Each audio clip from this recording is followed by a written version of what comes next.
What's going on, guys? It's your boy Cash, and it's time for a lovely update video. Now in this update video, I'm going to be speaking on what happened to the car situation. Now, I said earlier in I think 2 videos that, you know, there was some bad news coming, and it's bad. Okay, so I'm gonna break it down the way that I always break it down, that you like the way that I break it down, because my story times get a decent amount of views because they're absolutely never game related, pretty much 100% not game related. Oh man, look at that. You see that? I've been wondering what to call this. I don't know what to call this little bit of hair. It's like revenge. It's like all this is dead, right? Like I'm clearly balding, right? So I'm supposed to always have a bald head, but this is like having its, wait, why can't I? Like right here, it's like a little bit of hope. And I'm gonna cut that hope off pretty soon. But I'm just going scraggly today. Hope you guys are in a good, relaxing mood. Tomorrow, I think, is Mother's Day or some shit. But today is the day that we shall remember when I have a car. I had a car that was worth $10,000 when I bought it 2 years ago. $10,000. I went to the lot with $2,000. I went to the lot with $2,000 down payment and still ended up somehow paying for a car that's $10,000. And in 2 years, it's very unlikely that you will, you know, have the full payment off of the car. I think it was a 4-year or 6-year plan, if I'm not mistaken. Out of that $10,000 being 2 years in, going on 3 years, I was about halfway off to paying it. So if you could do the mathematicals, half of 10,000 is 5,000. So around 5,000. We're going with roundabouts here. So about $5,000 I had left to pay, and then the car would have been mine. The car was in really, really good condition. Now the issue is with what you guys saw as far as the injury, as far as the car accident, is that they decided to total the car out. Now here is where the magic begins, because when you total a car out, let me even go further back. This is not, like I said in the other video, this is not the first time this has happened to me. So last time my car got totaled out, I owned the car. I had fully paid it off. I had fully paid it off for years. So I had no car payment. I just had a car and it worked perfectly fine. There was nothing wrong with it, and it got hit and then it got totaled, and then they just gave me like, I don't actually remember how much money they gave me, but they gave me a decent amount of money. Like I said, I don't remember how much, but all the money went to me. So the difference is that when you have a car that you are still paying off and it gets hit, the insurance company will most likely just pay off that. They'll pay off the remaining balance of the car, and they'll be like, that's it. And I know what you're thinking. Wait, that's it? Yes, that's fucking it. Yes, you can get your car hit without, I wasn't in the car. I wasn't in the vicinity of the car. It was here. I was literally here, like knocked out. I was knocked out. I got a knock on my door. When my car was parked, I was nowhere near the car, and my car gets hit. They say it's totaled. Now what it totaled means, as you guys saw, the only damage to the car was the back left wheel. The rest of the car is fine, but something's wrong with the axle, and you know, yada yada yada. Who knows about cars? They can go in, I can go in there tomorrow and they'll tell me that my Tyrannosaurus Rex is broken, and I'll be like, damn, I guess we gotta extinct the Tyrannosaurus Rex so we can fix it. Yeah, it's gonna cost you like 5,000. So whatever, it doesn't really matter. But the problem is that when the axle or whatever issue is wrong with the car, they deem it not worth investing into the car. So when they deem the car not worth to invest into, aka to fix the car, they will total out the car. They'll say, I'd rather just pay your loan, and that's it. Problem being is that when they pay off their loan, they also take the value of your car. So as you said, I had about a 4-year loan. I paid about 10,000. It cost 10,000, so I paid about half of it, so I have 5,000. So let's just say that they were willing to pay that 5,000, right? And so based on what was left of the rest of the car, the value of the car, I would get that value.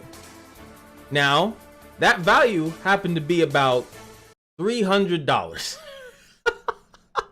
$300. $300.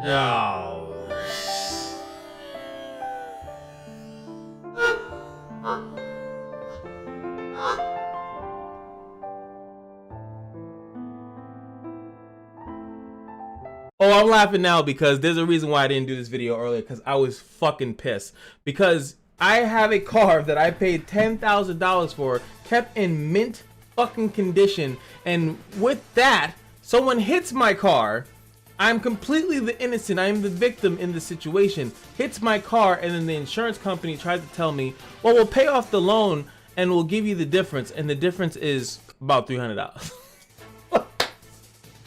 Yo, that was nuts. I couldn't fathom the gall that someone had to call me and tell me, yo, you're gonna get $300. I was thinking, what can I possibly afford with $300 in the realm of cars? The tire? Can I just get a tire and like attach some shit and unicycle that bitch out?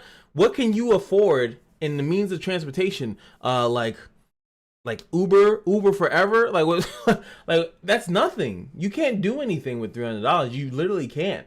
And the fact that that was their first thing that they had spoken to me about was ridiculous. It was absolutely ridiculous. Now, you would think that that's the only issue that I had. Oh no, cash got mo, baby. Oh yes. So the second issue is that not only did they tell me that, when I first got my rental car, which is a very nice rental car, it's a 2020 Nissan Altima. That thing is ridiculous. This is my first push to start car, and I was like, hey, I didn't know how to use it. The crazy part about this is that when I got the rental, I'm a kind of guy that reads the documents. I like to read the documents. I have a bachelor's degree in music business, concentration business management. Well, sorry, bachelor's degree in business management, concentration music business. See, as you can tell, it's very important to me and I memorize it. But the crazy part about this is that I like to read contracts. I will read a contract. I'll read the decent parts that I think is important to read. If I want, I'll read the whole fucking thing, and I can most likely decipher what the heck it's saying. They have a lot of confusing words and languages in there, you know, to make it, as I would like to say, make it as tight as possible. That's why you get these long agreements and terms and stuff like that. It's to make sure that in no way, shape, or form will they be fucked, or no way, shape, or form will you be screwed. If it's a good contract anyway. If it's a good law-abiding contract. That's why it's so lengthy, because they want to make sure that you know everything that that's supposed to go down in the company as well. That's why it's done that way, and that is how a contract is. So I kind of like contracts, so you know, I'm a big fan. Now, I don't have to go to college as I did to read this contract, and very specifically, I got the car, and I remember looking at the day of return. So when you get a rental car, they have to put in a day that the insurance company says that they're going to allow you to lease out to rent out the car. So I noticed that it was about 2 weeks. So I was like, okay, cool. I got about 2 weeks to, you know, get this thing settled. You know, get the whole thing settled. Find a car, buy it, or you know, rent or loan out, whatever the hell the term is, to go into another car loan agreement, which sucks. And in 2 weeks I can definitely do that. I can technically do that in less time, but give me 2 weeks of it, then at least I don't have to rush and do it.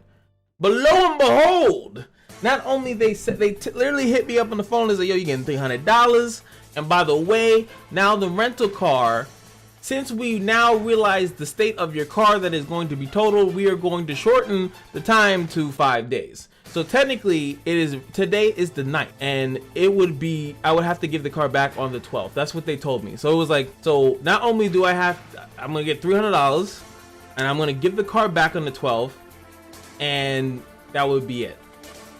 That had me so upset. You had no idea. And if you could type in the comment section below, make sure you like, comment, and subscribe. Of course, it would help me out a ton if you guys are just here from, I don't know. I feel like sometimes people bounce around stories, but that's nuts. Imagine that. Imagine that. Imagine being a person that just lost their car, and then regardless, like, because the loan aspect of it doesn't matter to me, obviously, because I just paid the loan. I'm trying to pay back the bank to gain ownership of the car. So if you pay off that loan, yes, I'm technically free from my $200 monthly dedication to the bank. Yes, I'm free of that, but the difference is that I now don't have a car. The reason why I'm paying the $200 a month is so I can keep the car. So when you lose the car, you have to be able to compensate the person so that they can get another car. Just because they want to go by the value of the car versus the loan, and then mash those together and then just give you the leftovers, that is a terrible system. there should be some type of, yes, that's the value of the car, but they also should have a system in which we're gonna also pay you for your grievances, or I forget, I'm drawing a blank on the correct word, but for your sorrows. What is the correct word?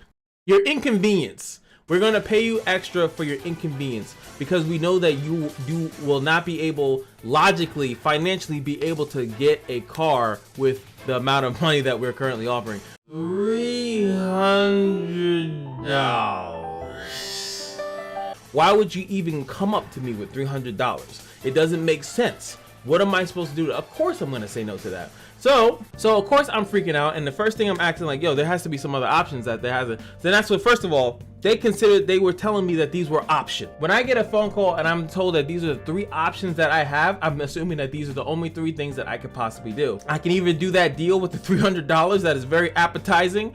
I can also keep the car. Now, what's great about the option that they told me of keeping the car is still mine. I can go back and pay $200, and I'd have to pay the repairs. The repairs that they don't want to pay for because it's too expensive, because it's in the thousands of dollars. They could say, hey, you could just keep the car and you pay for it. I mean, if you don't want our help. I'm like, what? You have to be fucking kidding me. And then the third one was like, why don't you just go through your insurance then and see what they could do, and then they'll holler at us afterwards. Like, what? It's crazy. It's insane. And it's honestly nuts that was the first thing that I was offered. And that's what the correct version or the correct wording they should have gave me. It was an offer. It was not an immediate option, something that I had to take or else take it or leave it kind of thing. It was an offer. I was able to haggle with them. I was able to, say, no, that's not good enough. And the crazy part about it is that I said something in the first video. The first follow-up to it is that the guy that wanted me to bring my rental to his thing, that was what he was saying. You got to tell him, like, this is how it's gonna be, this is how it's gonna be. And I was like, that's not that bad of a life lesson. I didn't know that I would have to use that like in less than 2 days after he had spoken to me about it. Makes me wish maybe if I would have dealt with him, maybe he would have just found a way to fix the car and I would have been back that good glory, right? So I had spoken with my aunt, who actually works for State Farm and used to work for State Farm. So I had to ask, I was like, is this real? is this real? Is this an actual tangible thing that like I have to deal with? Is this something that I legitimately have to deal with and just have to face it? Because sometimes life happens like that. There's tons of people that are always going through situations where even though you can logically say in your mind that, yo, this is fucked up, it doesn't matter. That's how it is. It's unfortunate. It's like if that guy didn't have insurance, guess what happens? I have to deal with it on my own. I'm super fortunate to that guy that he did all that he did, because there are people that hit your car that do not have insurance, and then they would have been like, well, I can give you money and you could try to fix it. And he would have been like, yo, I got $300. Somebody hit my car like a month ago and the insurance just gave me $300, so I can give you that $300 if you need it. I couldn't use it myself, so here's $300. After getting some advice from my aunt and some reassurance, because there was some stuff that I was, you make assumptions yourself. You'd be like, well, that doesn't make sense and that doesn't make sense. So I got some reassurance. And the biggest reassurance is that when I was telling her about my car, because she obviously doesn't know what car I have, so I was just saying my car is this, and that, and the third. She brought up a completely different price. Because like I said, just equaling it out, they told me that my car was worth about $5,000. And in the case of it, it would have been, let's say, $5,300, and then that's where the extra $300 comes from, right? But the problem with that was they did not quote the right car.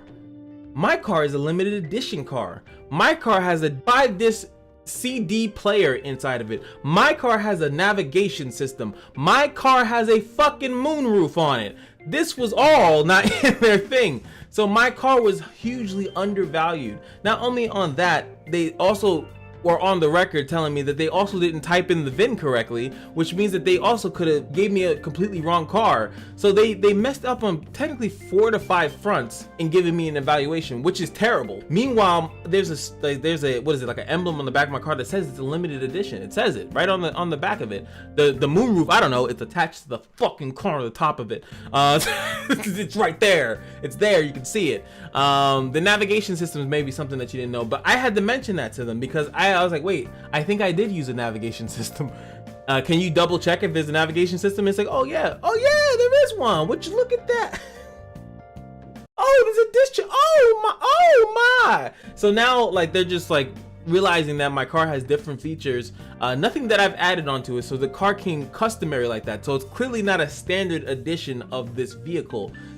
If you look up the standard edition, you would see it does not compute that way. So with all this being said, I finally got them to say, well, we'll reevaluate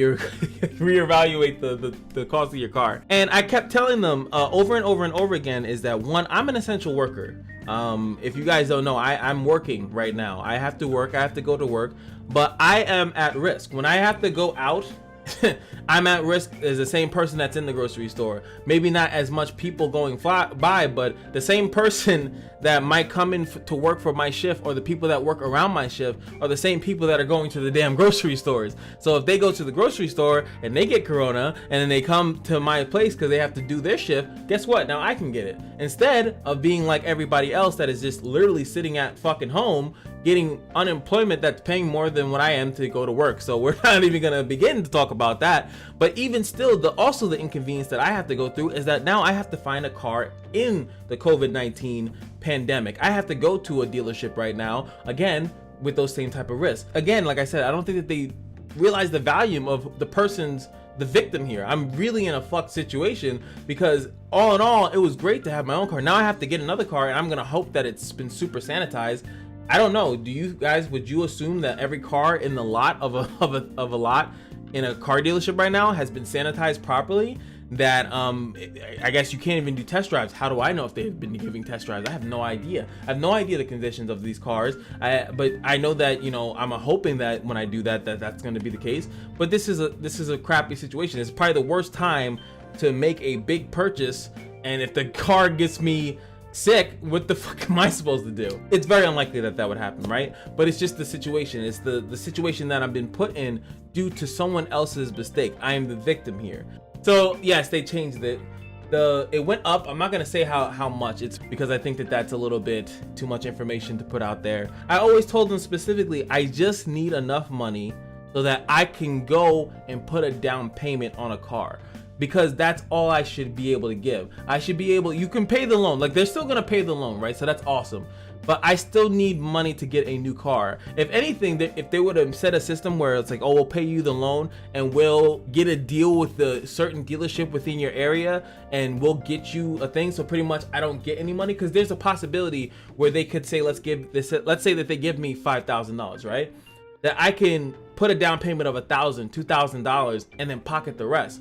So it's almost as if, and this is like insurance fraud, is that I could have had the guy hit my car on purpose, bitched and whined all day, and then got a brand new car, got my loan paid, and got some money in my pocket. People do that. That is insurance fraud. People 100% do that, and it's a scam. But I'm not a scam, and that's why I feel like a lot of people in my life, they know one very important thing about me, whether they hate me for it or they don't, is that I'm very, very honest. I'm an honest person. I'm honest to a fault. You might not like my honesty, but I'm honest. And people on this channel know that I'm honest. That's why when I say something's bad or good, you know that I'm not just saying it for the sake of something else. I'm saying it because that's kind of how I feel. And it might get me in trouble, but oh well, it's how I feel. And I feel like people respect that. So I feel like they respected me, and that's when they rose the price of it, because everything that I told them just made no sense, and nobody would have liked to be in that same situation. And that just proves that the people that I was dealing with after the fact were genuine ass people. The first person that called me was the news deliverer. It was the hey bro, it is what it is. That's what that person was. It is what it is. And nobody wants it is what it is when they're getting fucked. Nobody wants that person. I want the person that's like, how can I help you? That's the person I was looking for. I was looking for, how can I help you? That sucks. What can we do to make the situation better? Not, yo, it is what it is, man. That's it. So I get $300? Yeah, that's all it is. The fact that was an offer and they didn't mention that's salesman shit. You was trying to sell me on a terrible deal, and they couldn't counteract me, because when I get all logical, you're not gonna like the person I am, because I kept asking them questions that's gonna obviously make you uncomfortable. Why are you taking the rental away? You already have the rental for 2 weeks. You already put in 2 weeks for the rental. Why are you taking it back for it to be 5 days? Because you now know that, well, we don't really want to pay more for this rental. You need to take care. Like, that's grimy. And to be fair, I'll tell you right now, they barely extended that rental from that 5 days. It's like now it's 6 days. Woohoo! I don't need that long to get a car. I'm not picky with cars, so I'm probably gonna walk into the lot and they're probably gonna be like, oh, trying to smooth me up and shit. And they're like, yeah, you probably want this car. I'm like, yeah, sure. All right, let's go. Give it to me. At the end of the day, currently the situation is that I'm definitely getting a good deal. I'm gonna be in a new car. I'll show you guys the car. 10 likes if you guys want to see the car. And that's pretty much it. But funny enough, after all that bitching and whining and complaining that I did, I couldn't find the title to my car. I couldn't find the title. So unfortunately, now the claim is waiting on me. Like, now I'm the one that's stalling everything and I'm fucking up.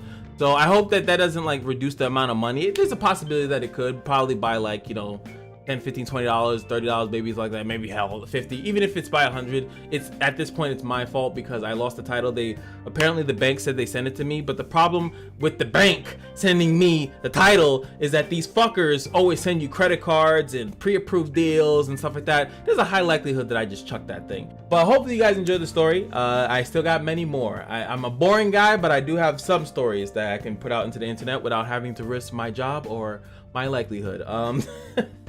But just remember that if you're ever dealing with something, there is a light at the end of the tunnel, and that's what usually keeps me going. Even though my friend was like, stay positive, I'm like, no, this is not time to stay positive.